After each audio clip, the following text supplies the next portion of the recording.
ಮೂಸಿಕ ವಾಹನ ಮೋದಗಸ್ತೆ ಸಾಮರಗನ್ನ ವಿಳಂಬಿತ ಸೂತ್ರ ವಾಮನರು ಮಗೇಂದ್ರ ಪುತ್ರ ವಿಕ್ರಮ ವಿನಾಯಕ ಪಾತ್ರವರ್ತಿ திகட சக்கர சமூகம் இந்திரான் சகட சக்கர தாமரை நாயகன் அகட சக்கர விண்மணி யாவரை விகட சக்கர மெய்ப்பதம் போற்றுவோம் என்றெல்லாம் போற்றக்கூடிய பாலும் வெளிரேனும் பாலும் மறுப்பு இவை நாளும் நிலந்துரைக்கு நான் தருவேன் கோலம் செய்துங்க கதிமுகத்து தூமணியே நீ எனக்கு சங்கம் வகையிலே அவரை வணங்க வேண்டும். அற்புத கீர்த்தி வேண்டி ஆனந்த வாழ்க்கை வேண்டி நற்பொருள் குவிதல் வேண்டி நலவனால் பெருக வேண்டி கற்பக மூர்த்தி தெய்வ களஞ்சியத்து இருக்கை சென்று பொற்பதம் அணிந்து பாரார் பொய்யில்லை கண்ட உண்மை என்றார் சிறுகுடற்பட்டியார். ஆகவே விநாயகனை பணிந்து பணியை தொடர்ந்து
மூச்சு காட்டே சிவலிங்கம் அப்படின்னா என்ன அர்த்தம்?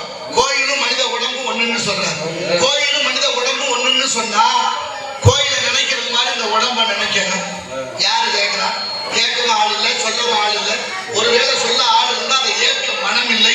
அதான் மனமதி செம்மையானால் மந்திரம் செபிக்க வேண்டாம் என்பார்கள். ஆலயங்களை நிறுவி அதற்கு முன்னாலே குளங்களை வெட்டி நம்ம நாட்டில் 1008 சிவன் கோயில், 108 பெருமாள் கோயில், அத்தனை கோயில்களும் மன்னர்களுக்கான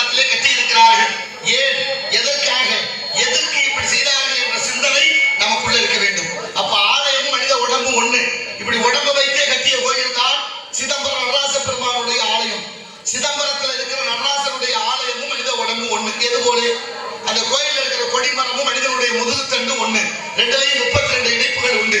மனிதன் ஒரு நாளைக்கு விடக்கூடிய மூச்சு 21,600.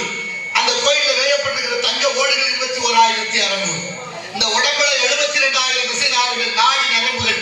அங்கே அடிக்கப்பட்டிருக்கிற ஆணி 72,000. இந்த உடம்பு நவதுவாரங்களை 9 வாசல்களை கொண்டது. அந்த கோயிலே 9 வாசற்படி. சாமி இருக்கும் இடம் கருவறை, உடம்புல இதயம் இருக்கிற இடம் கருவறை. எல்லா ஊர்லயும் எல்லா கோயிலும் சின்னபுரம் தான் சாமி கண்ணுக்கு தெரியும். நடராசர் கோயில் அப்படி இல்லை, உள்ளே நுழைந்து இடப்பக்கமாக சென்று இறைவனை தரிசிக்க வேண்டும். காரணம், உடம்பு வைக்க கட்டிய கோயில் அல்லவா. இந்த உடம்பு 2 கூறு, ஒன்று வடக்கூறு ஒன்று இடக்கூறு. இடப்பக்கம் தான் இதயம் இருக்கு, இதயம் இருக்கிற இடத்தில் தான் இறைவன் இருக்க வேண்டும் என்று எண்ணி அறிவியல் வளராத காலத்திலே கட்டப்பட்ட கோவில் சிதம்பரம் நடராசர் கோவில். இப்படி ஆலயம் தொழுவது சாலவும் நன்று இந்த கிழமை நமக்கு சொன்னா, கோயில் இல்லாத ஊர்ல குடியிருக்க கூடாது என்பது ஆண்டோர்களுடைய வாக்கு. கோயில் விளங்க குடி விளங்க என்று இறைவனுடைய திருவருளாலே ஆலயங்களை நிறுவினார்கள் முன்னோர்கள். ஆன்மீகம் தான், இந்த பக்தி தான் ஒரு மனிதனை பக்குவப்படுத்தும். பக்தி தான் ஒரு மனிதனுக்கு நல்ல சிந்தனையை வளர்க்கும். பக்தி தான் ஒரு மனிதனுக்கு நல்ல பக்குவத்தை கொடுக்கும். பக்தியோடு சேர்ந்த கல்விதான் ஒரு மனிதனுக்கு நல்ல ஒழுக்கத்தை கற்றுத்தரும். அதனாலதான் வள்ளுவர் கூட சொன்னார், 1330 குறளிலே, கற்றதனால் ஆய பயன் கொள்வான் அற்றால் தொழார் என்று பாடுகிறார். இறை சிந்தனை இல்லாத எந்த செயலும் வெற்றி அடைந்ததாக வரலாறு இல்லை. ஆகினாலே ஆலயங்கள் நிறுவுவதோடு இல்லாமல் பக்தியை பக்தியாக கைக்கொள்ள வேண்டும். பக்தியை சரியாக பயன்படுத்தி இறைவனை வழிபாடு நம்பிக்கை சார்ந்த விஷயம். அந்த நம்பிக்கையோடு வழிபட்டால் நம்பிக்கை வீண் போகாது. அதனால்தான் நம்பினார் கெடுவதில்லை, 4 முறை தீர்ப்பு என்று முன்னோர்கள் இட்ட வழிகள் எல்லாம் நமக்குள்ள உண்டு. அந்த வகையில் 1008 கோயில் சிவன் கோயில் ஒன்னொன்னு ஒவ்வொரு அர்த்தத்தை சொல்லுது. கோயில் வெண்ணின்னு ஒரு ஊர் தஞ்சாவூர் பக்கத்துல கோயில் வெண்ணி. ஈசனுக்கு பெயரோ கரும்பீஸ்வரர். ஆலய கருவறைக்குள்ள ஒரு மூட சர்க்கரையை கொட்டி வைத்தாலும் இன்றும் எறும்பு வருவதில்லை, ஈ வருவதில்லை. ஒரு கைப்பிடி அள்ளி கோபுரத்துக்கு வெளியில போட்டாச்சுன்னா உடனே லட்சம் எறும்பு வந்துருதா. இன்னைக்கு நடக்குது. விஞ்ஞானிகள் எல்லாம் என்னென்னமோ ஆய்வு செய்து கண்டுபிடிக்கணும்னு பாக்குறாங்க, முடியல. பக்கத்துல கும்பகோணம் பக்கத்துல திருப்புறம்பயம் தேனுறிஞ்சும் பிள்ளையார், அவர் தலையில குடங்குடமா தேன் அபிஷேகம் நடக்குது பிள்ளையாருக்கு. ஒரு துளி கூட வெளியில் வருவதில்லை. அங்கேயும் விஞ்ஞானிகள் ஆய்வு செய்து கண்டுவிட்டார்கள், ஒன்றும் கண்டுபிடிக்க முடியவில்லை. நமது அழகர் கோயில், நூபுர கங்கை, ராக்காட்சி தீர்த்தம் எங்கே இருந்து வருது இன்னைக்கு வரைக்கும் விஞ்ஞானிகளால கண்டுபிடிக்க முடியலை. எண்ணற்ற அதிசயங்கள். அது மட்டுமல்ல, கேரளபுரம் கன்னியாகுமரி பக்கத்துல கேரளபுரம் அரசமரத்தடியில 4 பிள்ளையாரு. ஒரு பிள்ளையார் மட்டும் 6 மாசம் கருப்பு 6 மாசம் வெள்ளையாக மாறிக்கொண்டிருக்கிறது. இன்றும் நடக்கிறது. பிள்ளையார் கருப்பாகும் பொழுது அந்த அரசமரத்தில கரும்பச்சை, பிள்ளையார் வெள்ளையாக மாறும் போது அந்த அரசமரத்தில வெளிர்பச்சை, இப்படி நிறம் மாறிக்கொண்டே இருக்கிறது என்ற அதிசயம் என்று இன்று வரை எந்த விஞ்ஞானிகளாலும் கண்டுபிடிக்க முடியல. எவ்வளவு அதிசயங்கள். கரூர் மாவட்டம் குளித்தலை வட்டம் ஐயர்மலை ரத்னகிரீஸ்வரர் கோயில் கோபுரத்துக்கு மேலே கட்டகம் பறக்காது. கடம்பவனேஸ்வரர் குளித்தலை, ஆத்தி காவிரிக்கு அந்த கரையில் ஈர்கோய் மலை, 3 கோவிலையும் ஒரே நாளில் வழிபட்டால் இம்மையிலேயே சொர்க்கம் என்று எழுதப்பட்டிருக்கிறது. அப்படி மகத்துவம் வாய்ந்த ஆலயங்கள் இந்த நாட்டில் எண்ணற்ற உண்டு. சிவாலயம் என்றாலே எவ்வளவு அதிசயங்கள் இருக்கிறது. பொன்னமராஜ தாலுகா வேந்தன்பட்டி நெய் நந்தீஸ்வரர், நெய்க்கு அபிஷேகம் செய்யக்கூடிய நெய்யில நீ வருவதில்லை, எறும்பு வருவதில்லை. ஆந்திராவிலே பங்கனப்பள்ளி என்ற ஊர், பானக நரசிம்மர்னு பேரு. வாயு கூட கோடு போலதான் இருக்கும். நீங்க பாருங்க வலைதளங்களிலே. அந்த நரசிம்மருக்கு பானகம் சட்டி சட்டியாக அண்டா அண்டாக கரைத்துக் கொண்டிருப்பார்கள். எவ்வளவு கரைச்சாலும் பானகம் ஒரு அண்டா அரை அண்டா தான் உள்ள போகுமா, மீதம் இருந்துருமா. சரி, அண்டாவில ஊத்தினா போக மாட்டேங்குது, குவளையில கொண்டு ஊத்தலாம்னு ஊத்தி பார்த்திருக்காங்க. ஒரு குவளை பானகத்துல அரை குவளை மட்டும்தான் உள்ளே செல்கிறது, மீதம் மிச்சப்படுகிறது. என்னவென்று கண்டுபிடிக்க இயலவில்லை. அந்த பானகம் கரைப்பதற்கு எத்தனை சர்க்கரைகள் பயன்படுத்துவார்கள். ஆனா அங்கேயும் ஈ வருவதில்லை, எறும்பு வருவதில்லை. அப்படி சிவாலயங்கள் எத்தனை இருக்கிறது. ஆலயங்களிலே முதல் ஆலயமாக ராமநாதபுரம் மாவட்டம் உத்தரகோச மங்கை முதல் 4 யுகங்களிலே உண்டு என்பது வரலாறு சொல்கிறது. அப்படி கோயில்களை கட்டி நம்மளை எல்லாம் செம்மைப்படுத்துவதற்காக முன்னோர்கள் வழிபாடுகளை கொண்டு வந்தார்கள். ஆனா இன்னைக்கு நிலைமை அப்படி இல்லை. பக்தி பக்தியாவே இல்லை. பக்திங்கிற பேர்ல என்னென்னமோ நடக்குது. அது ஒரு பக்கம் இருந்தாலும் முருகனுடைய திரு ஆலயத்தை கட்டி இந்த குடமுழுக்கு திருவிழாவை கொண்டாடி இருக்கிறார்கள். நானும் போக வேண்டிய ஊர் ஆவடையார் பக்கம் கருப்பூர்.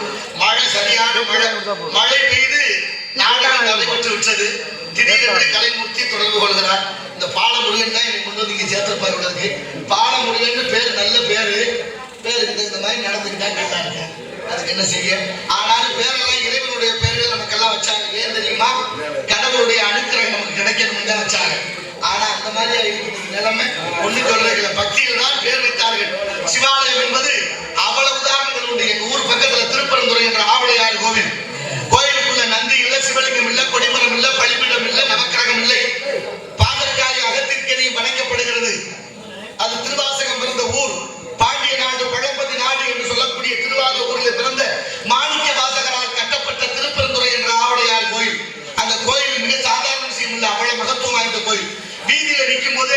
ஆலயத்தினுடைய சுவாமியை பார்க்கலாம். சாமிக்கு உருவம் இல்லை, சிவலிங்கம் இல்லை. ஆத்மநாத சாமி என்ற அம்பா ஐயனுக்கு பெயர், அம்பாளுக்கு பெயர் யோகாம்பாள். எங்க பகுதிகளில் நிறைய பிள்ளைகளுக்கு ஆத்மநாதன் யோகாம்பாள் பேர் இருந்துச்சு. இன்னைக்கு நாகரிக நம்ம தலையில ஏறி இந்த பேரெல்லாம் மாத்திட்டான். இருந்தாலும் அப்படி மகத்துவம் வாய்ந்த ஆலயத்துக்குள்ளே செல்லும் பொழுது அவ்வளவு விஷயங்கள் இருக்கு. இருந்தால் இந்த இடத்தை பார்க்கின்ற பொழுது ரெண்டரை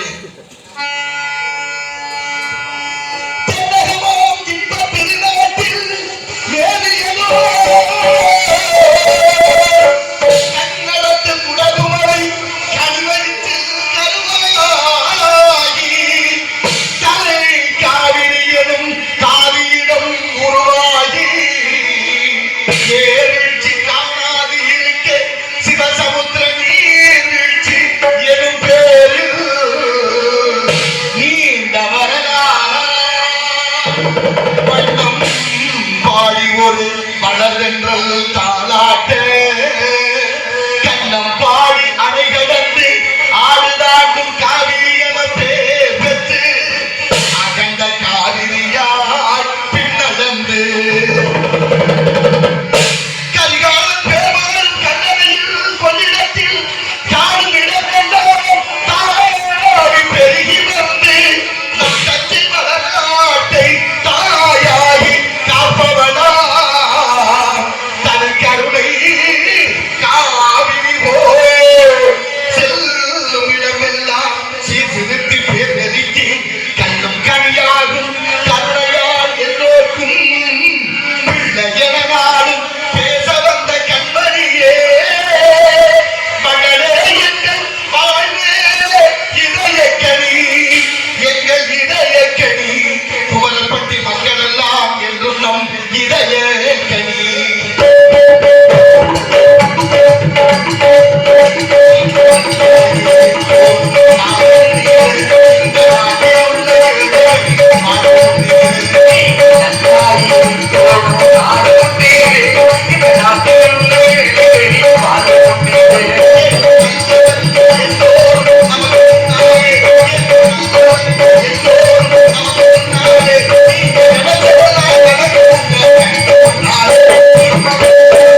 என்ன செய்யறது?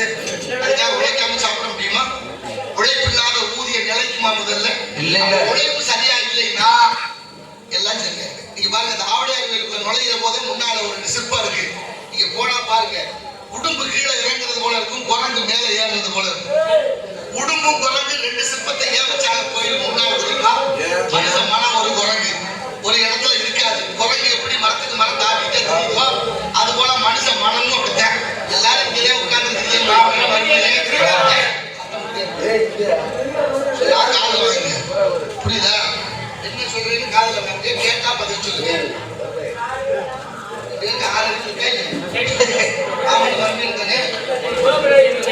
இருக்கா இல்லையா? அப்ப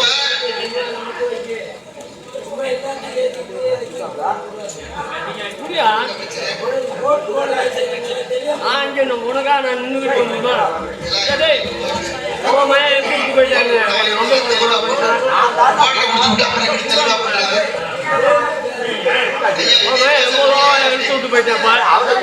காசு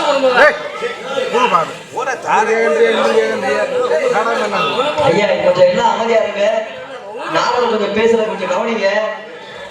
நம்ம ஊருக்காண்டி வேற ஊருக்கு போற அண்ணன் கவிராஜ் அண்ணன் நம்ம ஊருக்கு வந்திருக்காரு. அவர் பேசுறதெல்லாம் கொஞ்சம் கவனிங்க. அண்ணே அண்ணே கொஞ்சம் கரைச்சல் பண்ணாம இருக்கிற என்ன அர்த்தம் சொல்லிடலாம் அண்ணே, கொஞ்சம் அமைதியா இருங்க, பேசுறத கவனிங்க. என்னத்தை சொல்றது?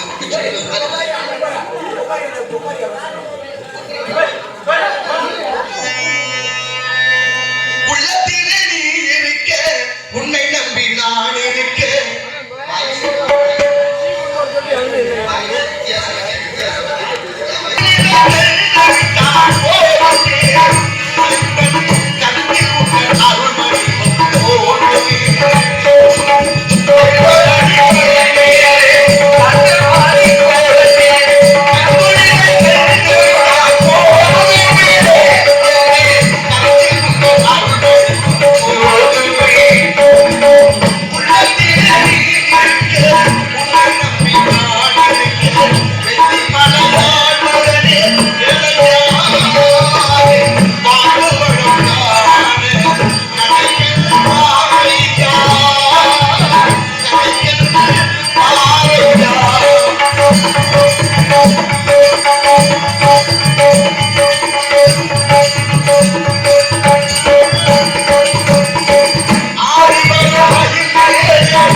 கலசல் போட்டு இருந்தீங்கன்னா எப்படி பேசுறது பேசுறீங்க? என்ன பிரச்சனை? போட்டு இருந்தா ஒரு பிரச்சனை பட்டுருவாரு. வேணாலும் கேளுங்க. இல்லைன்னா இன்னும் கொஞ்சம் ஜனக்கு இருந்தா ஊத்தி அதில் படுக்க வைக்கும். கல்யாணம் செய்யுங்க. பாவம் தாய் போது உலகம் உன்னை மதிக்கும். நிலைமை கொஞ்சம் இறங்கி வந்தால் நிழலும் கூட மிதிக்கும். உயர்ந்த இடத்தில் இருக்கும் போது உலகம் உன்னை மதிக்கும். நிலைமை இறங்கி முழுங்கி வந்தால் நிழலும் உள்ளே விளைக்கும்.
இந்த பாடலை பாராட்டி நாரதராகிய அண்ணன் கவிராஜர்களுக்கும் ஆர்மணி வாசிக்கும் எனக்கும் அன்பு உள்ளங்கள்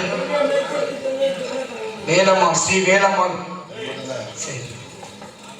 எங்களுக்கு 700 ரூபாயை அன்பளிப்பாக அளித்துள்ளார். அன்னார் அவர்களுக்கு நன்றியை தெரிவித்துக் கொள்கிறேன். நன்றி நன்றி நண்பரை வழங்கி ஐயா அவர்களுக்கும் குடும்பத்தார்களுக்கும் நன்றி. உணவார்ந்த வணக்கம். பாட்டும் பரவமும் அன்புள்ள நாடகமும் நாட்டுக்கு நல்ல பயன் தருகின்றார்கள் முன்னோர்கள். இப்போ எல்லாம் வெளியுற நாடகமா நடக்குது. பப்பும் டான்ஸுங்கிற பேர்ல இருந்து நடக்கிற கூத்து இருக்கு. ஆயிரம் வந்ததெல்லாம் வசனம் பேசுறதெல்லாம் வார்த்தை எத்தனை நாள் பேசலாம். அதையும் கேட்டுக்கிட்டு நம்ம தமிழ் சமூகம் உட்கார்ந்து இருக்கிற குடும்பம் தான் நாங்கள் கட்டியெல்லாம் முடிக்கிறாங்க. யாரு சேரல உங்களுக்கு என்ன சொல்றது? நானே என்னதான் இதுக்கு மேல என்ன பேச. எங்க ஊர்ல எங்க மாமா ஒருத்தர் இருந்தார், பன்னீர்செல்வம்னு ஒரு பேரு. நல்லா படிச்சவர், ஆங்கில புலமை பெற்றவர். அந்த கால படிப்பு. எங்க ஊர் பஞ்சாயத்து அலுவலகத்துல உட்கார்ந்துக்குவாரு. சாலை ஓரத்துல சாலையில யாராவது போனாருன்னா கூப்பிடுவாரு. வாங்க உட்காந்து கூப்பிட்டு பேசுற மச்சான் மாமா அண்ணன் தம்பி அப்படின்னு எல்லாரும் கூப்பிட்டு பேசுறது வழக்கம். ரொம்ப நேரம் பேசுவாரு. ஆங்கிலத்துல பேசுவாரு. உலக அரசியல் தான் பேசுவாரு. ரொம்ப பேருக்கு அது பிடிக்காதுங்க. ரொம்ப நேரம் பேசுறாரு வச்சது எப்படி தப்பிச்சு போறதுன்னு ரொம்ப பேர் வருத்தப்படுவாங்க. அப்புறம் திடீர்னு வாதில போற போது இவர் உட்கார்ந்துட்டா அவருக்கு தெரியாம போயிடலாம் நினைப்பாங்க. தெரியாம போயிட்டா போயிடலாம். பார்த்துட்டாருன்னா போச்சு. யாராவே நீ பார்த்து பார்க்காம போறீங்களா அப்படின்னு கூப்பிடுவாரு. கூப்பிட்டு வச்சு நம்ம கொடுப்பாரு. என்னை பார்க்க மாட்டேங்குது. நான் உட்கார்ந்து மதிக்காம போறேன். எந்த வீடா இருந்தாலும் நான் இருக்கணும்னா நான் இல்லாம எதுவும் நடக்காதுப்பாரு. நான் ரொம்ப நாள் யோசிச்சு என்ன மாமா அப்படின்னு சொல்றாரு. நான் இல்லாம எதுவும் நடக்காது, நான் இல்லாம எதுவும் நடக்காதுன்னா என்ன நடக்காது? செத்த விடுநாள் நான் இருக்கணும், வாழ்ந்த விடுநாள் நான் இருக்கணும் பாரு. நான் ரொம்ப நாள் யோசிச்சதுக்கு அப்புறம் தான் புரிஞ்சுச்சு. செத்த விடுநாள் நான் இருக்கணும், வாழ்ந்த விடுநாள் நான் இருக்கணும். என்ன சொல்ல வராது? பேர் பன்னீர் செல்வம். செத்த விடுநாள் பன்னீர் தேவைப்படும், வாழ்ந்த வீட்டுக்கு பன்னீர் தேவைப்படும். 2 வீட்டுக்கு செல்வங்கிற பணம் தேவைப்படும். அதனால எந்த வீடு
நத்தம் புதுப்பட்டி அண்ணார் அவர்கள் கணேசன் அவர்கள் ரூபாய் 25 30 வழங்கியிருக்கிறார்கள். ஐயா அவர்களுக்கு நன்றி, உளமார்ந்த வணக்கம். அவனை பார்த்திருக்கான், நன்றி, மிக்க மகிழ்ச்சி. நிறைய விஷயத்தை ஏதாவது சொல்லிடலாம். சரி, நான் முடிஞ்ச வரைக்கும் பேசுறேன். இடையூறு இல்லாம இருந்தா நிறைய விதைக்கலாம்னு ஆசை. விதைத்தவன் உறங்கலாம், விதை ஒரு பொழுதும் உறங்காது. அதுபோல விதையானாலும் சரி, விதையானாலும் சரி, ஒரு நாள் விதைச்சவன் அறுவடை செய்தே ஆகணும். இது பிரபஞ்சத்தினுடைய பொது விதி. அப்படி இந்த பூமியினுடைய தத்துவத்தை பார்க்கிற பொழுது ஒவ்வொன்றும் நமக்காக சொல்லப்பட்டிருக்கிறது. 6 அறிவு படைத்த மனிதன் 5 அறிவா குறைஞ்சதுக்கு என்ன காரணம் அப்படின்னா, சிந்திக்கிற ஆற்றல் குறைஞ்சு போச்சு. கல்வி அறிவு நமக்கு ஏன் இப்படி மாற்றுன்னு ஒவ்வொருத்தரும் சிந்திச்சு பார்க்கணும். சாப்பிட்டீங்க உணவகத்துல வந்து இங்க இந்த ஊர்ல சாப்பாடு மகிழ்ச்சி மகிழ்ச்சி அன்னதானம் வழங்கியிருக்காங்க. அதனால தப்பு இல்லை. இருந்தா சில ஊர்ல உணவகத்துல சாப்பாடு சாப்பிடுறீங்க, ஹோட்டல்ல அசைவம் தான் நீங்க சாப்பிடுவீங்க. நான் அசைவம் எப்போதுமே சாப்பிடுவேன். அப்படியா? அசைவம் சாப்பிட முட்டை எல்லாம் ரொம்ப பிடிக்குது எல்லாருக்கும். அதுலயும் ஆம்லெட், பாப்பா இது கலக்கி என்னென்னமோ போட்டு அதுல விடாம சாப்பிடுங்க. நான் என்ன கேட்கிறேன், நம்ம வீட்டுல நாட்டுக்கோழி வளர்த்தோம். நாட்டுக்கோழி வளர்க்கிற போது சேவலோட சேர்ந்து இணை சேர்ந்து முட்டை இட்டுச்சு. அப்படி இட்ட முட்டையோ 10 முட்டையோ 20 முட்டையோ அடை வைப்போம். அப்படி அடகாத்து குஞ்சு பொரிக்கும். ஒருவேளை 20 முட்டையில 2 முட்டை பொரிக்காம போச்சுன்னா என்ன சொல்லுவோம்? கூ முட்டை. நல்லா தைரியமா சொல்லுங்க. கூ முட்டை. பொரிக்காத முட்டைக்கு பேரு கூ முட்டை. நம்ம தூக்கி தெருவுல ஒட்டிடுவோம். பொரிக்காத முட்டை கூ முட்டை தானே. நான் கேட்கிறேன், தமிழ்நாட்டுக்கு முட்டை எங்க இருந்து வருது? நாமக்கல்ல. தமிழ்நாட்டுக்கு இல்ல, உலக அளவுக்கே முட்டை நாமக்கல்ல இருந்து பயணமாகுது. அப்படி நாமக்கல்ல இருந்து வர்ற முட்டை கோழி தானே இருக்குது. ஆனா பொரிக்க வச்சா பொரிக்குமா? பொரிக்காது. அடை வச்சா பொரிக்குமா? பொரிக்காது. பொரிக்காத முட்டைக்கு பேர் என்ன? கூ முட்டை. அப்ப கூ முட்டை திங்கிறீங்களா நீங்க எல்லாம் யாரு? நம்மலாம் கூ முட்டை தான். நம்மளால இதே கேட்காது. நீங்க என்ன எனக்கு எப்படி சொல்றீங்க? ஒரு இனவிருத்திக்கு உற்பத்தி ஆகாத ஒரு பொருள் எப்படி சந்ததியை உற்பத்தி பண்ணும்? நான் விளையாட்டுக்காகவோ சிரிக்கிறதுக்காகவோ சொல்லல. நாட்டுக்கோழி முட்டை ஒரு உற்பத்தியை உண்டு பண்ணுச்சு, ஒரு கோழியை உற்பத்தி பண்ணுச்சு. ஆனா நீங்க கோழிங்கிற பேர்ல ஒண்ணு கொண்டு வந்து, முட்டைங்கிற பேர்ல ஒண்ணு கொண்டு வந்து உலகம் முழுவதும் சாப்பிடுங்க. கல்யாணம் ஆகி புள்ள ஊட்டி பெற்றவங்க சாப்பிடுறது பிரச்சனை இல்லை. கல்யாணம் ஆகாத இளம் சிறார்கள் ஆணா இருந்தாலும் பெண்ணா இருந்தாலும் சாப்பிடுவது தப்பு. நாளைக்கு மரபணு மாறிக்கொண்டே இருக்குதா? யதார்த்தமான உண்மை. 25 வருஷத்துக்கு முன்னால குடும்ப கட்டுப்பாடு மையம் வீடு வந்துச்சு. அதனால சனத்தொகையை குறைக்கணும்னு தமிழ்நாட்டுக்கு மட்டும் குறிப்பா கொண்டு வந்தேன். ஆனா இன்னைக்கு நிலைமை பாருங்க, வீதிக்கு மருத்துவமனை வந்துருச்சு. டெஸ்டியூ பேபி ஆங்கிலத்துல கருத்தரிப்பு மையம், சோதனை கருத்தரிப்பு மையம். நாங்க உள்ள வர்ற அங்க வாங்கினாங்க. உள்ள பிள்ளையா இருக்குமா? பசுமாடுன்னு ஒண்ணு கொடுத்துருக்காங்க.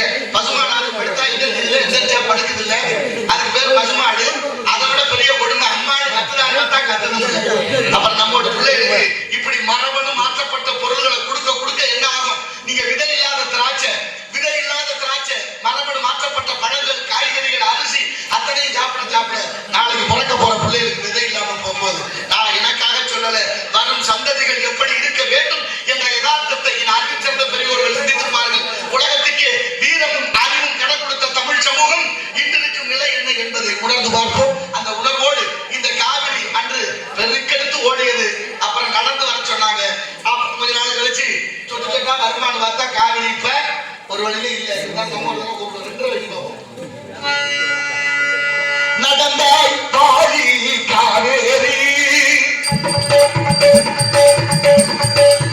நடந்தாய் பாடி காவேரி, நாடுக்கு செழிக்க நம்மையெல்லாம் பிறக்க, நாடுக்கு செழிக்க நம்மையெல்லாம் பிறக்க, நடந்தாய் பாடி காவேரி.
ஆமா. சுதி மாதா லயம் பிதான்னு பேரு. ஆ, சுதிங்கிற ஆண்மணியை பற்றி அம்மா, ஆமா.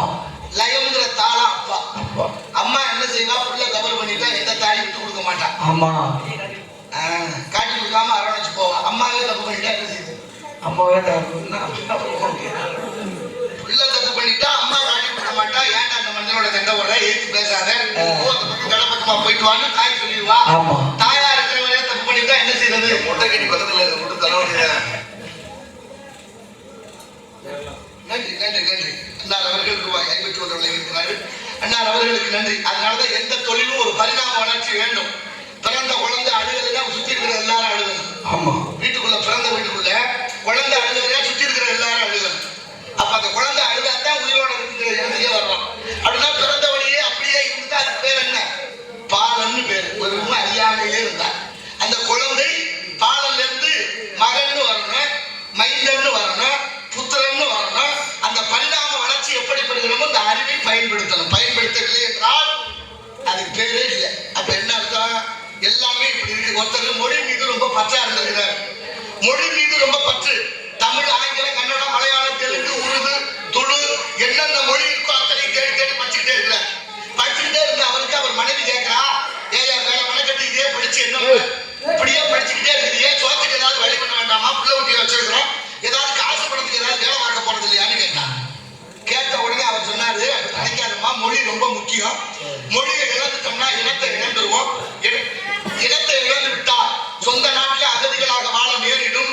அதனால மொழியில என்ன செறிவு இருக்கு, வழமை இருக்கு, அது என்ன தாற்பயம் இருக்குன்னு தெரிஞ்சுக்கணும். அதுக்கு தான் படிக்கிறேன்னா. அவர் சொன்னோன்னா அந்த அம்மா திரும்ப சொன்னா, நல்லா படிங்க, வேற மெனக்கட்டிங்க, படிங்க. படிச்சு எதுக்காக போகுது? படிச்சு எதுக்காக போகுது? இல்ல நீங்க படிச்சு எந்த நாய் கேட்க போகுதுன்னுட்டா. எந்த நாய் கேட்க போகுதுன்னு அவருக்கு கோபம் தாங்கல. நம்ம இவ்வளவு மெனக்கட்டு படிச்சு நம்மளை இப்படி ஒரு வார்த்தை கேட்டுவிட்டாலே இவளோட வாழவே கூடாதுன்னு ஊரை விட்டு கிளம்பிட்டார். ஊரை விட்டு போனவர் வேற நாட்டுக்கு போனார். வேற நாட்டுல போய் பல வருஷம் அங்கே தங்கி இருக்கிறாரு. அங்கே உள்ள மொழிகள் எல்லாம் தேடி தேடி படிக்கிறார். இவருக்கு எல்லா மொழியும் தெரியும் என்ற விவரம் அங்கே பரவலா தெரிய வந்துருச்சு. இப்படி இருக்கிற போது அந்த நாட்டுக்குள்ள பெரிய ஒரு கொள்ளை சம்பவம், திருட்டு சம்பவம் நடக்குது. அரசாங்க கருவூலத்துல கூட்டமா வந்து கொள்ளையடிச்சுட்டு தப்பிச்சு போயிட்டாங்க. காவல்துறை அதிகாரிகளுக்கு பெரிய தலைவலியா போச்சு. தடயத்தை தேடுறாங்க, கண்டுபிடிக்க முடியல. ஒரு தடயமும் இல்ல, ரொம்ப நேர்த்தியா தப்பிச்சிருக்கிறாங்க. அப்படி நேர்த்தியா தப்பிச்சவங்க ஒரு தவறு பண்ணிவிட்டாங்க. என்ன தவறு? கூட்டமா திருட வந்தவங்க சும்மா வராம வரும்போது ஒரு நாயை ஒண்ணு கூட்டிட்டு வந்திருப்பாங்க போல.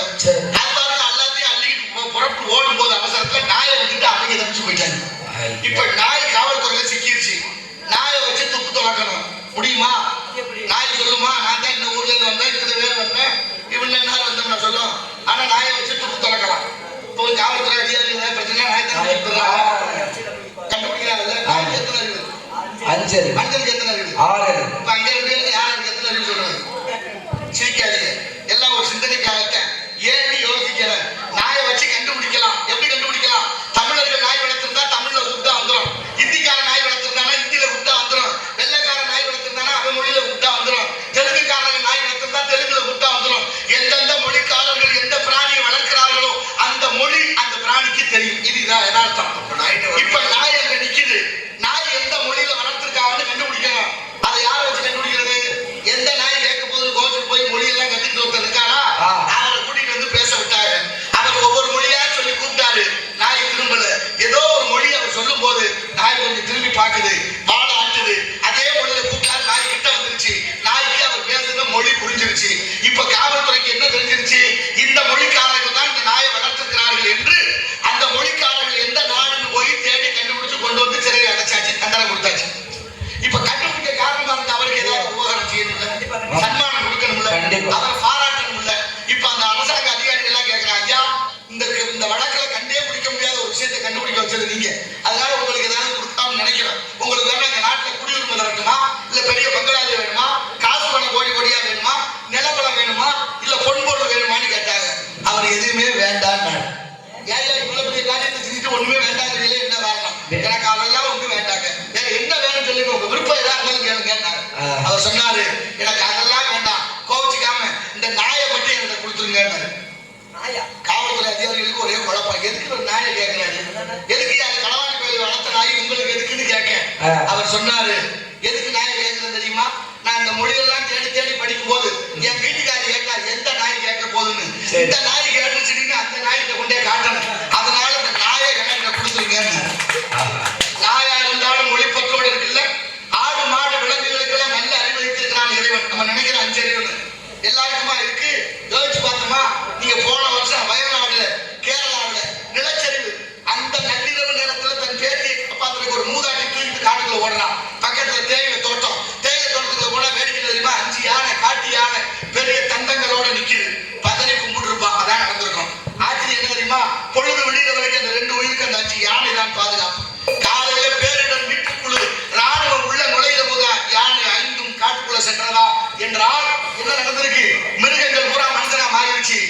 மனுஷன் பூரா மிருகமா மாறிக்கிட்டு இருக்காங்க. எங்க போய் சொல்றது? எங்க நடக்குது? கருணை இல்லை, தயை இல்லை, சாந்தம் இல்லை, ஈகை இல்லை, குணம் இல்லை. அதனாலதான் வள்ளுவர் கூட குணம் நாடி குற்றம் நாடி அவற்றுள் மிகை நாடி மிக்க கொள்ளல் என்றார் வள்ளுவர். எவ்வளவு அறிவுபூர்வமான விஷயங்கள் நமக்குள்ள இருக்கு, ஆனா அதை பயன்படுத்துறதுக்கு இல்ல. எங்க போய் சொல்ல? நான் ஒண்ணு சொல்றேன், நம்ம கணத்துக்கு பெரிய இடத்துல என்ன என்னோட உங்களுக்கிட்டே இருக்காது. என்ன விஷயம் சொன்னா சரி. பாடுபடுத்து முடியல, ஒண்ணு சொல்றதுக்கு இல்லை. உலகம் போற போக்க நினைக்கும் போது ரொம்ப வேதனையாக இருக்கு. இருந்தாலும் இந்த இடத்தை பகுக்கின்ற பொழுது எப்படி செல்வது, அத்தனை விஷயங்களும் நமக்காகவே சொல்லி வைத்திருக்கிறார்கள். மனிதன் வேலைக்கு 6 நினைச்ச மனிதன் எல்லாம் தெரிந்து கொண்டான், வாழு வகை புரிந்து கொண்டான். இருந்த போது மனிதனுக்கு ஒன்று மட்டும் தெரியவில்லை.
நான் வேணா பெரிய புராணம் படிக்கவான்னாரு, படிக்கன்னாரு. பெரிய புராணம் படிச்சாரு. 1 மணி நேரம் எப்படி கடந்ததுன்னு தெரியல. அவள் அதிக அற்புதமாக அப்படி பெரிய புராணத்தை படிச்சு முடிச்சோட செட்டியார் சொன்னாரு, ராமலிங்கம் நாளைக்கு நீங்களே வந்திருக்க, உங்க அண்ணனை வர வேண்டாம்னு சொல்லுங்கன்னு. முதல்ல அண்ணன் வரலன்னு கோவப்பட்டாரு. திரும்ப அதே வாயால அண்ணனை வர வேண்டாம்னு சொல்லுங்க. இதான் மாற்றம். மாற்றம் என்பதுதான் மாற்ற முடியாதது. ஆனாலும் என்ன சொன்னாரு திரும்ப வள்ளலார்கிட்ட அந்த செட்டியாரு, நீங்க வரும்போது நடந்து வந்தீங்க, போகும்போது நடந்து போக வேண்டாம், நம்ம வீட்டு சாரட்டு வண்டியை கட்டி அனுப்புறேன், அதுல புறப்படுங்கன்னு சொல்லி கொஞ்சம் பணம் கொடுத்து அனுப்புனாரு. எவ்வளவு பணம் கொடுத்துருப்பாரு? ஒரு 5000 10,000 இல்ல, ஒரு சாக்கு நிறைய பணம் கட்டி கொடுத்தார். ஒரு சாக்குல பணம் கொடுக்கிற அளவுக்கு அந்த காலத்துல பணக்காரர்கள் இருந்திருக்கிறார்கள். இந்த கதையின் மூலம் நான் உணர்ந்து கொள்ள வேண்டியதுதான். அப்படின்னா நாடு வல்லரசு நாடாத்தான் இருந்திருக்கு, பணக்கார நாடாத்தான் இருந்திருக்கு. இந்தியா ஏழை நாடு அல்ல. இன்னைக்கு தான் 150 லட்சம் கோடி கடன் வாங்கியிருக்காங்க இந்தியாவில். எதுக்கு வாங்கினாங்கன்னு தெரியல. அதை விட தமிழ்நாட்டில் 8 லட்சம் கோடி கடன் வாங்கியிருக்கேன், அதுவும் எதுக்குன்னு தெரியல. நமக்கு என்ன திருப்பதி எடுத்து போடலாப்பா, மனப்பாடு விட்டா உடைக்க நம்ம இதெல்லாம் தாங்குமான்னு தெரியல. ஆனால் பாருங்க, வள்ளலார் வயசு 7, குடும்ப வறுமை, ஒரு சாக்கு நிறைய பணம், மனசாட்சியோட சிந்திச்சு பாருங்க. போற வழியில பாலும் கிணத்துல தூக்கி போட்டு போயிட்டாரு ஒரு மூட்டை வளர்த்தி. மனசு வருமா? நேற்றெல்லாம் பாக்குறேன் 5 ரூபாய்க்கு வச்சுட்டு 5 மணி நேரமா தேவையான 5 ரூபாய் யாருன்னா பேர வேற சொல்லணும் கேட்கிறாரு பாருங்க. அதை விட 5 ரூபாய்க்கு தர்மம் பண்ணிவிட்டு 50 ரூபாய்க்கு விளம்பரம் பண்ற இந்த நாட்டுல அவர் பாருங்க அந்த ஒரு மூட்டை வளர்த்தி பாலும் கிணத்துல போட்டு. இன்னைக்கு கோடீஸ்வரங்க இல்லாம இருக்காங்க நாட்டுல, கோடி கோடியா பதுக்கி வச்சிருக்காங்க. ஆனாலும் அவங்களுக்கு பிரச்சனை என்ன பண்றேன்? பணத்தை மூட்டையா கட்டி ஆத்துல போடுறேன், குளத்துல போடுறேன், கிணத்துல போடுறேன், மண்ணை தொட்டி புதைக்கிறேன், நெருப்பு வச்சு கொளுத்துறேன், புனவரையில எல்லாம் பணத்தை வைக்கிறேன். நீதிபதி வீட்டுல 47 கோடி ரூபாய், கடைசியா பாதி எரிஞ்சே போச்சு. எதுக்குன்னு தெரியல, ஏன்னு. எவ்வளவு கேள்வி இருக்கு, பதில் ஏதாவது உண்டா? ஆனாலும் வள்ளலார் மேலே வழக்கு. எதுக்கு வழக்கு? வள்ளலார் என்ன தப்பு பண்ணார்? கடலூர் நீதிமன்றம் நீதிபதி வெள்ளக்கார ஆட்சி, வெள்ளக்கார நீதிபதி, வழக்கறிஞர் முத்துச்சாமி ஐயர். முத்துச்சாமி ஐயர் வழக்கறிஞர், ஆறுமுக நாவலர் வழக்கு தொடுத்த எதிரி. இப்ப நீதிமன்ற உத்தரவு, வள்ளலார் நீதிமன்றத்துக்கு வரணும்னு. நானும் படிச்சு பார்த்தேன், வள்ளலார் அப்படி என்னையா தப்பு பண்ணாரு? எங்க வாத்தியார்கள் எல்லாம் கேட்க, வள்ளலார் என்னையா தப்பு பண்ணாரு? தமிழ்நாட்டில் இருந்த மலையை புறம் உடைச்சு மண்ணா வித்தாரா? இல்ல ஆத்துல இருக்க மண்ணெல்லாம் அள்ளி வித்தாரா? தமிழ்நாட்டில் இயற்கை வளங்களை கொள்ளையடிச்சாரா? இல்ல சாராய போத்தலுக்கு 10 ரூபா கூட வச்சு வித்தாரா? அதெல்லாம் செஞ்சவன் பூரா நாட்டுல அவர் செய்யவே அந்த வேலை. அதை செஞ்சவன் பூரா இங்க சொகுசா திருநா வெள்ளை வெள்ளைமா மரியாதையுடன். ஆனா வள்ளலார் மேலே வழக்கு. அநீதி எங்க தொடங்கி இருக்கு பாருங்க. இந்த சமூகம் ஏன் வாய் திறக்க மறுக்கிறது? வள்ளலார் மேலே வழக்கு எதற்காக என்றால், பாடிய திருவருட்பா தப்புன்னு. உள்ள நுழைகிறாரு நீதிமன்றத்துக்குள்ள, உட்கார்ந்து இருந்த எல்லாரும் எங்க சென்று கும்பிடுறாங்க. ஆறுமுக நாவலர் கும்பிடுறாரு, நீதிபதி கும்பிடுறாரு, வழக்கறிஞர் கும்பிடுறாரு. நீதிபதி பார்த்தாரு, ஆறுமுக நாவலர் கும்பிட்டது. நீ ஏன் கும்பிட்ட? நீ தானே அவருக்கு எதிரி, நீ தானே அவருக்கு வழக்கு தொடுத்த, நீ எதுக்கு கும்பிட்ட? அவர் சொன்னாரு, என்னன்னு தெரியலங்க, அவரை பார்த்தா கும்பிடன்னு தோணிருச்சு, என்னை அறியாம கும்பிட்ட, மன்னிச்சிருங்கன்னாரு. வழக்கு அன்னைக்கே தள்ளுபடியானது. இந்த கதையின் மூலம் நம்ம தெரிஞ்சுக்கிற கருத்து என்ன? எதிரிக்கு கூட வள்ளலாரை பார்த்தா கும்பிடணும்னு தோணுச்சு. அதுதான் வாழ்க்கை. எதிரியா இருந்தாலும் நம்மளை பார்த்து கும்பிடுற அளவுக்கு நம்ம வாழ்க்கை இருக்கணும். இன்னைக்கும் பார்த்து சில பேரை கும்பிடுறான். நல்லா இருக்கேன் தம்பி, நல்லா கும்பிட தோணுது. தம்பி நல்லா இருக்கிறோம், எல்லாரையும் கும்பிடுறான். சில பேரை கும்பிட தோணுது, சில பேரை கும்பிட்டு தொலைக்கணும். பதவியில இருந்தாலும் படுத்துறாங்க, இல்லைனாலும் படுத்துறாங்க. அதிகாரிகள் எல்லாம் கும்பிடுறது எதுக்கு? அன்பினாலையா? என்னத்தையாவது இடைஞ்சல் பண்ணுவானே கும்பிட வந்திருக்கு. எங்க போய் சொல்ல இன்னும் சொல்றதுக்கு இல்ல. ஆனாலும் காசா லேசா, காசா லேசா, காசா லேசா, காசு இருந்தா தாண்டாதவங்க நாடு மதிக்கும். காசு இல்லாதவன கழுத கூட எட்டி உதைக்கும். கையில வாங்கின பையில போடல, காசு போட என்ன தெரியல, காதலி பாப்பா காரணம் கேட்பா, ஏது சொல்வதென்று புரியல என்று ஒவ்வொருத்தரும் அவரவர் அறிவுக்கேற்றபடி பாடி இருக்கின்றார்கள். எங்கே தேடுவேன் பணத்தை, எங்கே தேடுவேன் ஒருத்தர், காசே தான் கடவுளப்பா, அது கடவுளுக்கும் தெரியும் ஒருத்தர். இடையில ஒருத்தர் சொன்னாரு, என்ன சொல்லிக்கிட்டே யாருக்கு தெரியும்? தெரியும், எனக்கு என்ன தெரியும்? பணம் என்னையா, பணம் குணம் தானையா நிரந்தரம். ஆனா 2 பேரும் நல்லா சொல்லிருக்கீங்கப்பா. உங்க அப்பா எவ்வளவு நல்ல மனுஷன் ஸ்ரீகாந்த், அவரு உள்ள வந்திருக்கா பாருங்க. அதை விட இவரு வெக்கம் இல்லை உங்களுக்கு. என்னத்தை சொல்றது போங்க. இருந்தால் இப்படி பணம் தான் இந்த உலகத்துல முதலிடமா இருக்கு. பணம் வந்தீங்களே, குணம் பயிலே, இதை பார்த்து அறிந்து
கோலம் போடுற வழக்கம். அது அரிசி மாவுல கோலம் போட்டோம். எதுக்கு? எறும்பு சாப்பிடும், எறும்பு சாப்பிட்டா வம்சம் நல்லா இருக்குங்கிறது ஐதீகம் அப்படியே இருக்கு. ஐதீகம் அப்படியே தான் இருக்கு. கோலம் தான் போட முடியாது. அதுலயும் கல்ல நுணுக்கி கோலம் போடுறோம்.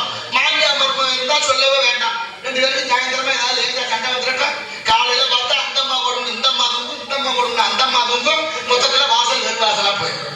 ஆனாலும் அரிசி மாவுல கோலம் போட சொல்லி ஏன் கொடுத்தாங்க நமக்கு? முன்னோர்கள் எவ்வளவு அற்புதமான விஷயங்களை கற்றுக் கொடுத்தார்கள். ஆனா அந்த சிந்தனை எல்லாம் இல்லை. நீங்க பழைய சோறு சாப்பிடும் போது எறும்பு கிடந்தா எடுத்து போட்டு சாப்பிடு, கண்ணு நல்லா தெரியும்னு சொல்லி வளர்த்தாங்க. எறும்பை எடுத்து போட்டு சாப்பிட்டதுனால கண்ணு நல்லா தெரியாது. உண்மையிலேயே எறும்புக்கு கண்கள் கிடையாது. எறும்பு கண்ணில்லாத ஒரு சீவராசி.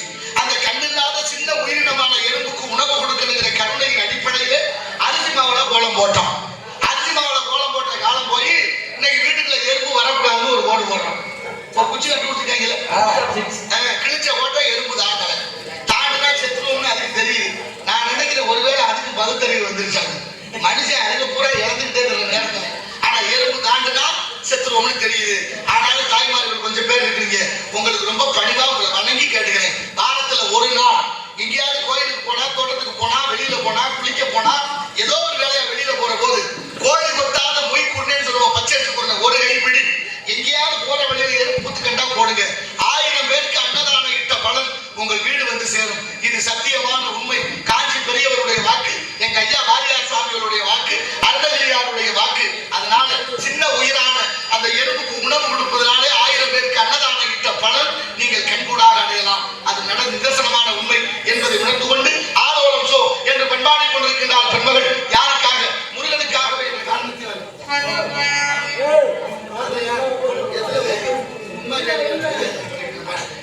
கவனிச்சு பாருங்க, வீடியோ எடுத்து பாருங்க. முத்துக்கு முத்தாக, சொத்துக்கு சொத்தாக அண்ணன் தம்பி பிறந்து வந்தோம்.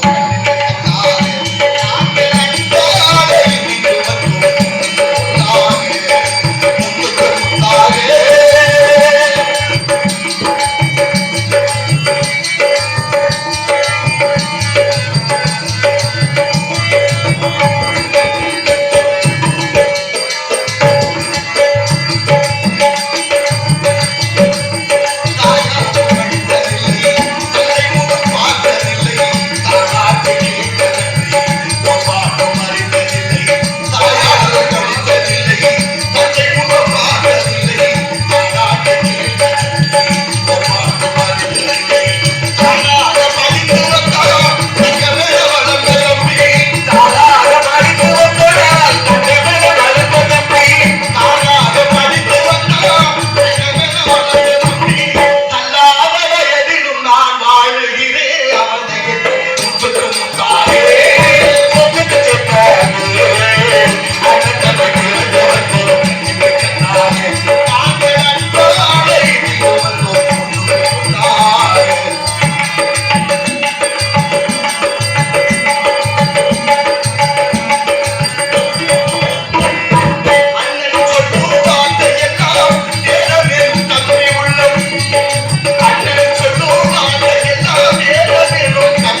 எப்படிமா இந்த ஆளை கட்டி குடும்பம் பண்ண ஐயோ கடவுளேன்னு வருத்தப்படுறேன்.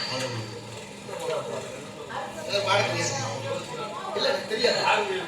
நீங்க தெரிஞ்சா பாடுறீங்க சொல்லிடுறா. அந்த நாடக கலைஞர்கள் பதிவாது இந்த நாடக உலகத்துக்கு வர்றதுக்கு காரணம் முத்தப்பா. முத்தப்பா படிச்ச அதே வாத்தியார் தான் எனக்கு வாத்தியார். ஐயா ஜி.என். ராஜப்பா அப்படிங்கிற ஐயா தான் எங்களுக்கு வாத்தியார். எனக்கு அப்புறம் யாருக்கும் சொல்லிக் கொடுக்கல. அவ்வளவு மகத்துவம் வாய்ந்த ஐயா ஜி.என். ராஜப்பா புதுக்கோட்டை முத்தமிழ் நாடக நடிகர் சங்கத்துடைய முன்னாள் கௌரவ தலைவர். அப்பேற்பட்ட மகான் தவத்திரு ஸ்ரீ சங்கரதாஸ் சுவாமிகளை நேரடியாக சந்திச்சார். அவர்கிட்ட படிச்ச மாணவர்கள் தான் நாங்கள் எல்லாம். முத்தப்பா பாடுற பாட்டு அவருடைய பாட்டு இல்லை, குளத்தூர் மகாணி எழுதின பாட்டு. அது ரொம்ப அறம் பாடுற பாட்டு, நல்ல பாட்டு இல்லை. இங்க நல்லதை விரும்ப நாட்டுல ஆளே இல்லை. அப்படித்தான் இருக்கு. ஆடல் பாடல்னா இந்த இடம் தாங்கமா. நாடகத்தை ரசிக்க ஆள் இல்லை. அதுலயும் பப்பு நாட்டு வரைக்கும் எடுத்துட்டு போற ஆளுகள் நிறைய உண்டு.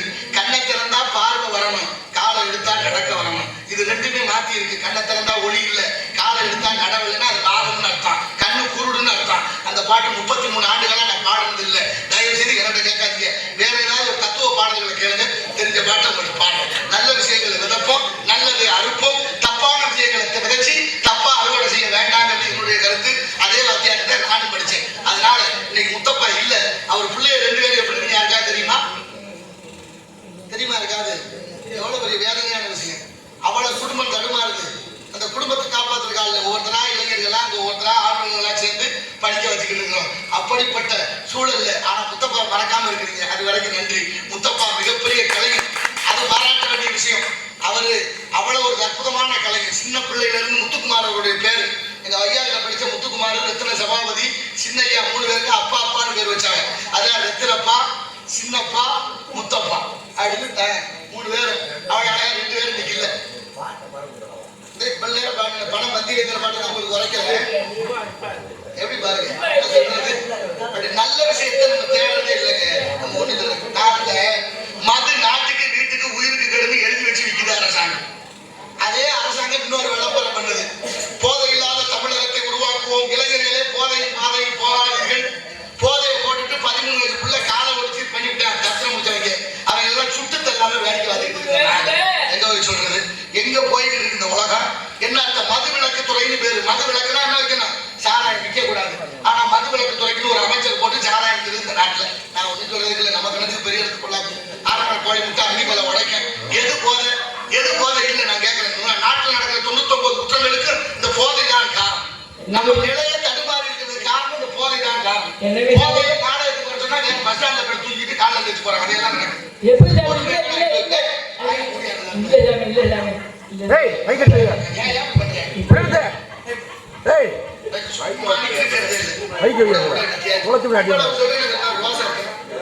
கொஞ்சமா நிஜமா நானும் கேட்க முடியாது. என்னத்த சொல்றது? அப்படி நல்ல விஷயங்களை தேடுவோம், நல்லதை விதப்போம். அதனால மிக மிக நல்லவர்களாக பெருநாட்டா நபிகள் நாயகர் உலகம் ஏசுநாதர் சிறுதல் இருந்த இந்த உலகம் அப்பர் பெருமான கண்ணத்தை கட்டி கடலை போட்டா மகேந்திர பண்ணணும்.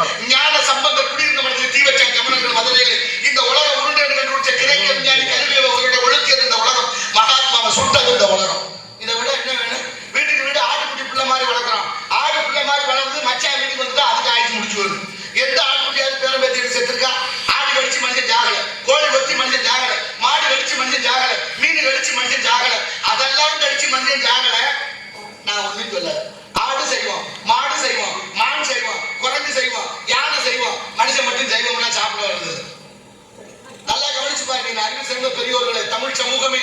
ஆடு மாடு மனிதனுக்கு பல்லு தட்டையா வைத்தான் இறைவன் தாவரத்தை உண்ணுவதற்காக. நாய் நரி புலி சிங்கத்துக்கு பல்லு கூர்மையா வச்சா மாமிசத்தை உண்ணுவதற்காக.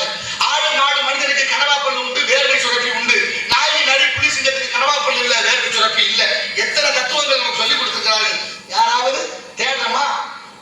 எதுக்கு சொல்ற? கடைவிழித்தே கொள்வார்கள் போகலாம். வள்ளுவர் கூட 1330 குறள், 133 அதிகாரம். ஒரு அதிகாரம் புலால் மறுத்தல் வச்சாரு. கொல்லான் புலாலை மறுத்தாரு, கை ஊப்பி எல்லா உயிரும் தொழுகின்றாரே இருக்க.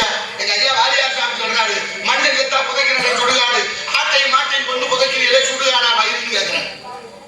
சொல்ல 40 வயசுக்கு மேல உடல் நலம் கருதி அவர் சைவத்துக்கு மாறலாம். சைவ வைணவம் இந்த நாட்டினுடைய பெரும் பேரு. அதனாலதான் இந்த நாட்டுல தமிழுக்காக பாடுபட்ட மகன். தமிழ் இருக்கா நாட்டுல? தமிழ் இருக்கா? அண்ணன் தத்துவமா பாட்டு கேட்கிறார். பள்ளிக்கூடத்துல பகுத்துண்டு பள்ளியில் ஓம்புதல் நூலோர் தொகுத்தவற்றுள் எல்லாம் தலைவி பாட்டு. திருக்குறள் சொல்லிட்டு சோறு சாப்பிட்ட இருக்கா இன்னைக்கு? ஏன்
எங்க அப்பா உங்க அப்பாவோட பேசுறதே இல்லை. ஏப்பா எது செஞ்சாலும் குத்தம் லூஸ் மாதிரி போயிடாங்க.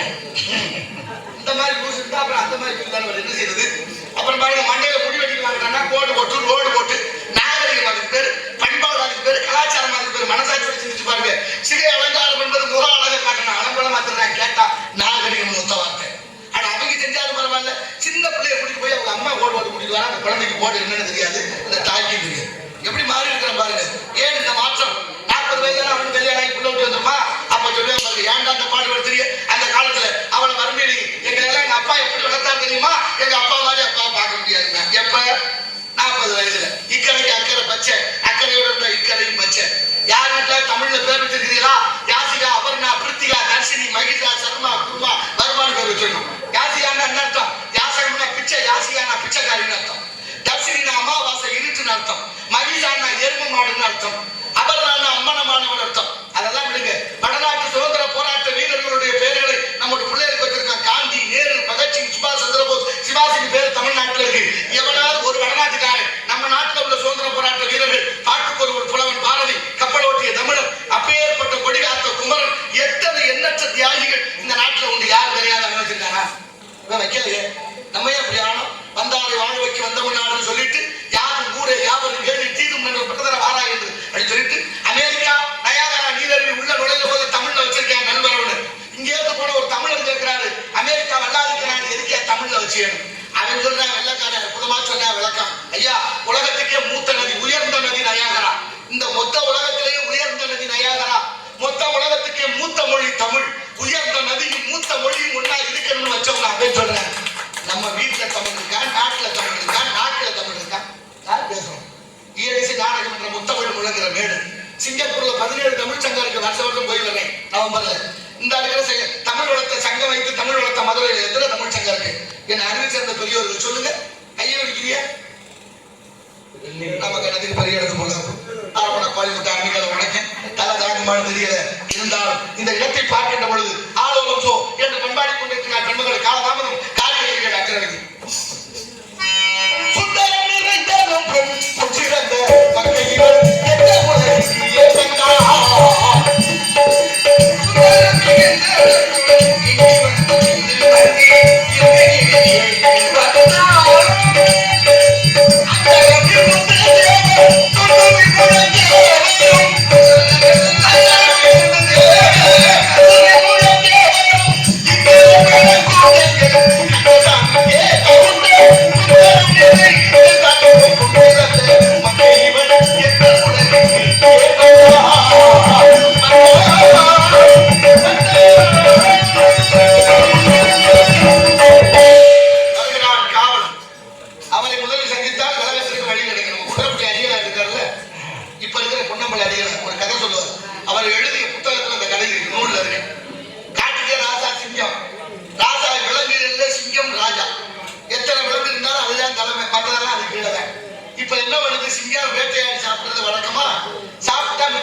மோசமா வீசுது. யாரையாவது கேட்போம், என்ன சொல்றாங்கன்னு பார்ப்போம் அப்படின்னு ஒரு சுய பரிசோதனை வைக்குது. அந்த வழியா ஒரு 6 அடி வேங்க வந்துச்சு. 6 அடி வேங்கியை கூப்பிட்டு இடத்த சுற்றி பாருந்துச்சு. அது உள்ள போயிட்டு வந்து மூக்க பிடிச்சி, என்ன தலைவர்களை மோசமா நாடுது இப்படியா வச்சுக்கிறது அப்படின்னு சிங்கத்துக்கு அறுப்பு வந்துச்சு. ஏன்னா என் இடத்த பார்க்க விட்டா நானும் சொல்லுங்க வந்தேன் அப்படின்னு ஒரே அப்படி ஓடியே போச்சு. கொஞ்ச நேரத்துல ஒரு யானை வந்துச்சு. யானையை கூப்பிட்டு நீ பார்த்து சொல்லுச்சு. எதுக்கு நமக்கு வம்புன்னா அது உள்ள போயிட்டு வந்து நல்லா மணக்கு இருந்துச்சு. எவ்வளவு தெற்க தெரிய போய் சொல்றேன். 4 இடத்த மணக்குன்னு ஒரு அளவுக்கு துணிச்சலான்னு யானைக்கு ஒரு அடி, அதுவும் ஓடி போச்சு. இது எல்லாத்தையும் வேடிக்கை பார்த்துட்டு இருந்து ஒரு நரி அந்த வழியா வந்துச்சு. நரியை கூப்பிட்டு நீ பார்த்து சொல்லுச்சு. நரி உள்ள போகலே யோசிச்சுட்டே போகுது. ஒருத்தன் உண்மை சொல்றேன் அவனே அடிக்கிறேன், ஒருத்தன் பொய் சொல்றேன் அவனே அடிக்கிறேன். இந்த நாட்டுல உண்மையும் பேச முடியல, பொய்யும் பேச முடியல, எதுக்காக அடிக்கிறாங்க. நமக்கு என்னதுக்கு பெரிய இடத்துக்கு கொள்ளாப்பு அரமனை கோழி விட்டு அம்மிக்கல்ல உடைக்க அப்படின்னு நினைச்சுக்கிட்டு சுத்திட்டு வந்து சொல்லிச்சா நரி. தலைவர் சிங்கத்தை பார்த்து, தலைவரே ஒரு வாரமா ஜனதோஷம் மூக்கடைச்சிருச்சு ஒண்ணும் தெரியலன்னுச்சா. அப்படித்தான் கொல்ல போய் சமாளிக்கிறான். ஒண்ணுமே பேச தைரியம் சொன்னா வருத்தம், சொல்லலைன்னா பிரச்சனை. எப்படி பாருங்க, ஓட்டுக்கு ஆள் சேர்க்கிறான், நல்லதுக்கு ஆள் சேர்க்கல இந்த நாட்டுல.